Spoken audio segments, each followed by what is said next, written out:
Allez, aujourd'hui, deux méthodes pour évaluer la valeur de cette intégrale-là, intégrale entre 0 et pi de cosinus 3x dx. Bon, quand je dis deux méthodes, la première méthode, c'est la méthode classique, classe de terminale. On détermine une primitive de la fonction cos 3x qui est un tiers de sinus 3x. Tu peux redériver un tiers de sinus 3x, tu comprends bien ici sur cette fonction intégrante de l'intégrale. Donc du coup, tu en déduis que ça.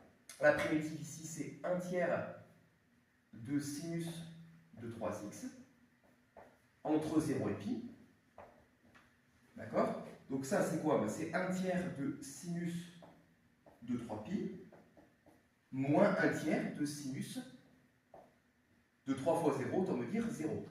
Or ici, sinus 3pi, c'est quoi? En fait, sinus 3pi, c'est sinus de pi plus 2pi. Donc ici, tu recopies, moins un tiers de sinus de 0. Mais tu sais ici que la fonction sinus, elle est périodique de période de pi. Hein, je l'avais expliqué ici dans une ancienne vidéo. Et donc du coup, tu peux en déduire que ici, un tiers de sinus pi plus 2pi, ça s'écrit un tiers de sinus pi. Donc ça, c'est un tiers de sinus de pi moins un tiers de sinus 0. Mais tu sais que sinus de pi et sinus de 0, ça fait ici 0 pour tous les deux. Donc l'intégrale ici, posée ici, ça vaut 0. La deuxième méthode, ça consiste ici à effectuer un changement de variable. Alors ici, quand je dis deuxième méthode, on va poser le changement de variable ici, u égale 3x, au sein de l'intégrale, donc u égale 3x. Donc ça veut dire quoi? Ça veut dire que l'intégrale entre 0 et pi de cos 3x des x, elle va être égale à quoi? C'est l'intégrale. Les bornes, je ne les mets pas tout de suite.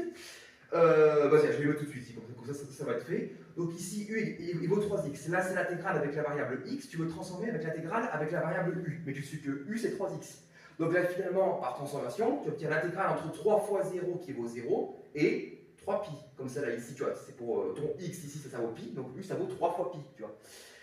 Ensuite, c'est cosinus de 3x, 3x ça vaut u, donc cos u, et on sait que du par rapport à x, donc tu vois, du sur des x, ça vaut ici la dérivée de 3x, donc par rapport à x, ce qui vaut ici 3. Donc on déduit que du c'est 3 des x, ou encore des x égale 1 tiers de du.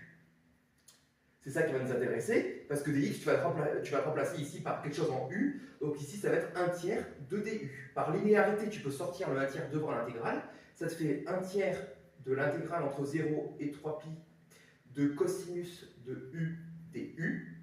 Maintenant, tu cherches une primitive ici de cos u, ça vaut sinus de u, donc ça fait 1 tiers, primitive ici sinus u, entre 0 et 3pi.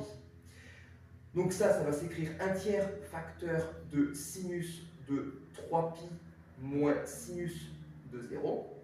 Or, sinus 3pi et sinus de 0, ça fait 0.